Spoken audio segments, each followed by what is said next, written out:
Hey guys, and welcome to Car Guy 1999 Reviews. Today we have the 2019 Volvo S60 T6 R Design. This car is actually really good. I'm thoroughly impressed with it. One of its key technological features that I think this is the first car I've driven with is the twin-charged engine. So this is a 2.0 liter 4-cylinder, but it's supercharged as well as turbocharged. So if you can't decide whether you want a turbo or a supercharger, just buy one of these things and you get both. This has 316 horsepower, which is a lot actually. It feels awesome. This has all-wheel drive, so you don't have to worry about the winters whatsoever. And brand new, the MSRP was $56,810. For what you're getting, that's not bad. This is all courtesy of Merrimack Street Volvo in Manchester, New Hampshire. I'll include a link to their website down in the description box below. The key is actually really cool. It has a leather texture on it, and all of your basic functions are on the side of the key. You have lock, the trunk where you hold down and it pops the trunk open, and unlock. And when you unlock, the mirrors fold out just like that. Go ahead and hold the trunk button, come on back to the trunk area, and it's massive. Because of the all-wheel drive, it's a little bit set up high, but it gives it a pretty darn flat loading area, as well as the fact that you can fold the seats down and have almost unlimited room. Underneath this, you have your spare tire as well as a jack.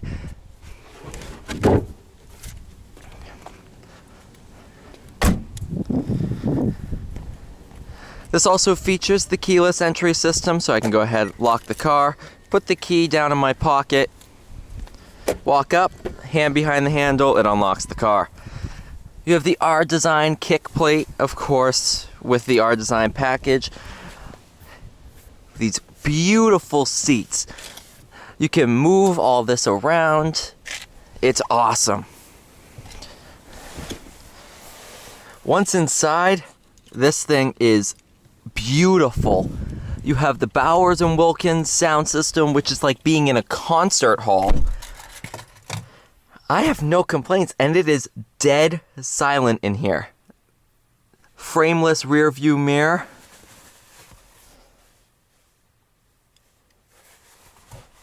R Design engraved on the headrests here. Good old Swedish flag. The start button, you think it would be an actual button. It's not. So it's perfectly a mixture between a push button and a turn key, because it's a put your foot on the brake, twist to start. It goes through all your different safety settings.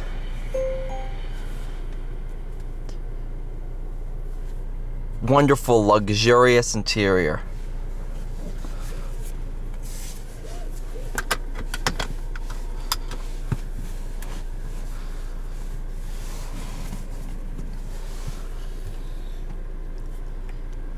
Go ahead, put it in drive, and we'll head on out.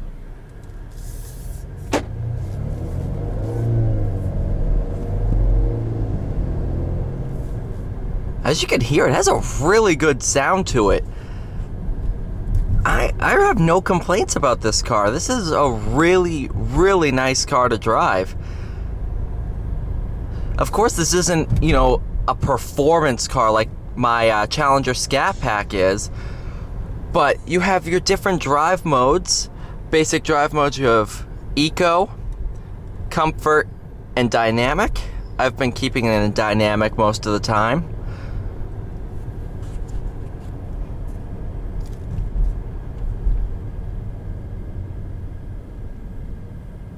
I don't know what's going on here.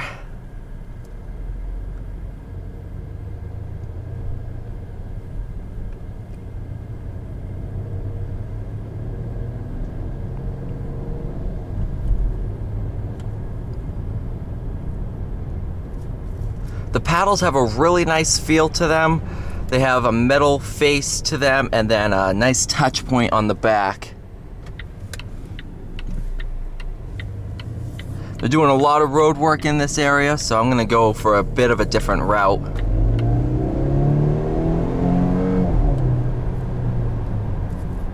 And it gets up and goes, no problem whatsoever.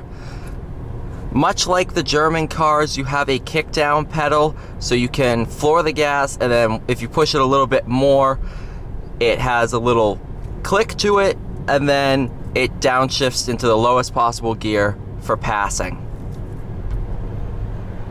All the interior touch points are really high quality. I love the gloss black finish that's in here. Of course, you can option this however you want it. And if you wanted, say, a silver aluminum trim, I believe you can get that. Not 100% sure.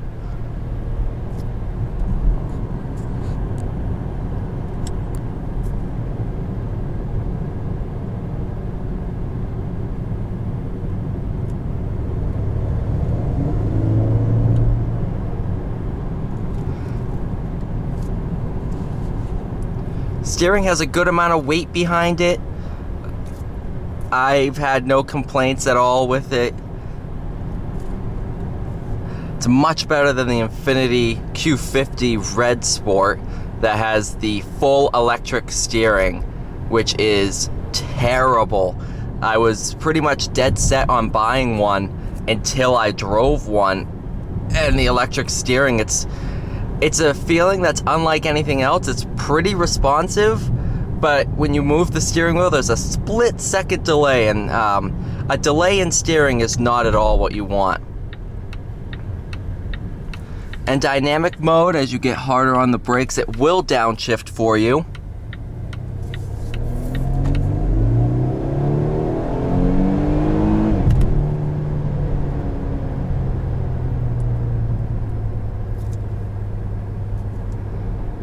It's actually pretty quick coming out of a car with 500 horsepower. It still feels quick. You have a great induction sound too, because you have the low down sound of the supercharger, and then when you let off, you hear the blow off valve. So I mean, you have the two best features, well, the best feature of both forced induction system in one car.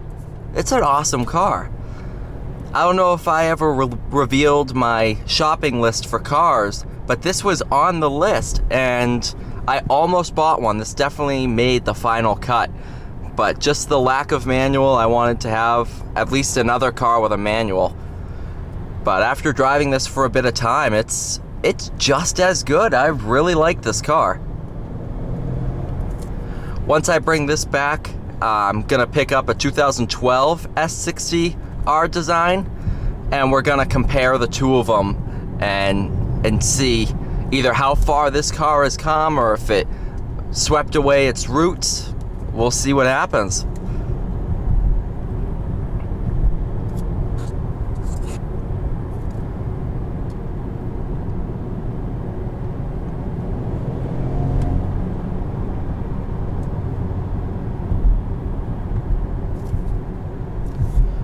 If you want to go ahead and put it in manual mode, move the shifter off to the left, and then you can use the paddles or the shifter. In this car, pushing the shifter up will upshift, pulling it back towards you will downshift.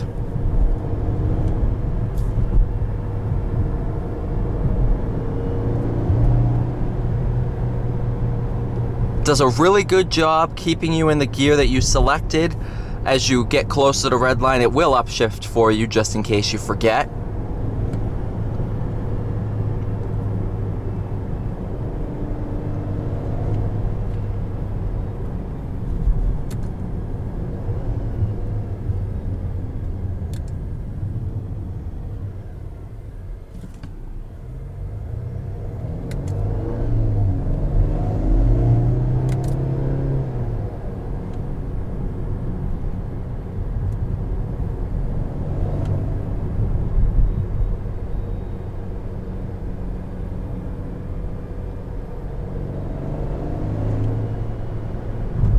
You have an awesome heads-up display, which I hope you guys can see.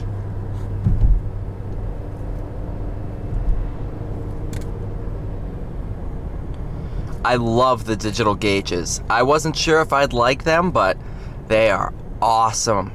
They are beautiful. There's no delay in the RPM values. It's awesome. I really am impressed with this car.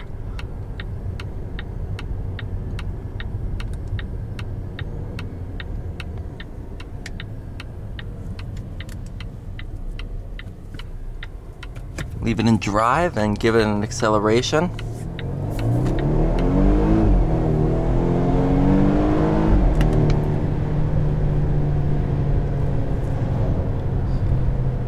That's really impressive. And it also, I don't know if you can hear it at all, and actually you can see right here, once you do a pull like that, it will keep the RPMs up. I have no complaints with this transmission. It's very responsive to your inputs, and it does really exactly what you want it to do at all times.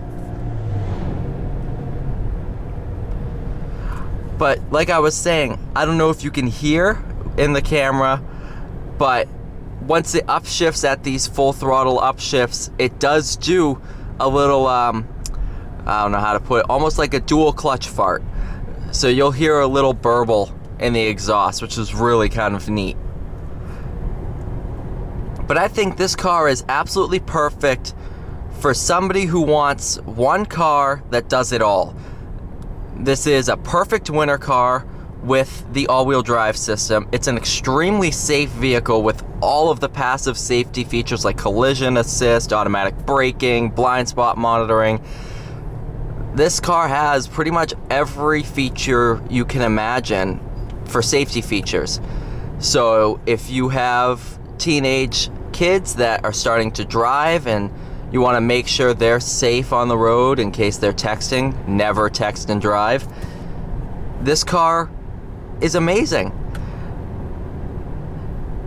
As well as the fact that Volvos are pretty reliable. A lot of my family members have had Volvos for 10, 15 years, and only a basic maintenance is what went wrong with them, other than a couple minor things. That and the fact that, I mean, you have heritage of Koenigsegg in this in a small way because they're from the same country, but that's almost like saying buying a Fiat 500 is buying a Ferrari, so that's a bit of a stretch, but I think the crazy part is just how quiet it is in here.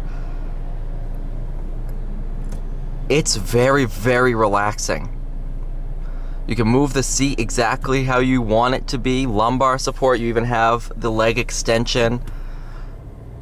And these seats are very, very comfortable.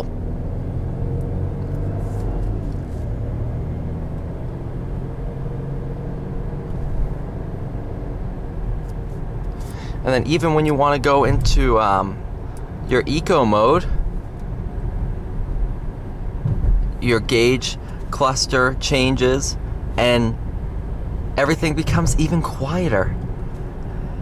I can whisper and everybody can still hear me. That's crazy.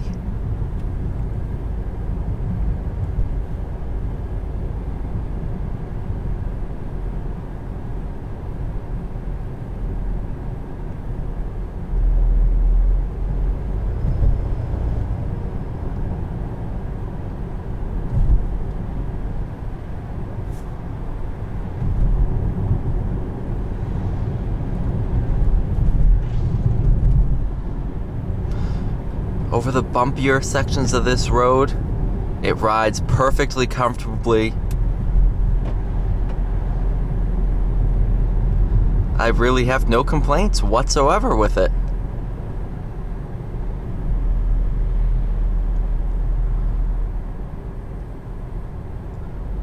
So overall, if you're considering any luxury sedan or even mid-size sedans like the Camry, check something like this out, because this is a very, very, very good car. So thank you all so much for watching this video. Please like, share, and subscribe. Of course, thank you to Merrimack Street Volvo in Manchester, New Hampshire for allowing me to come down and review this car. Thanks for watching again, and have a great day.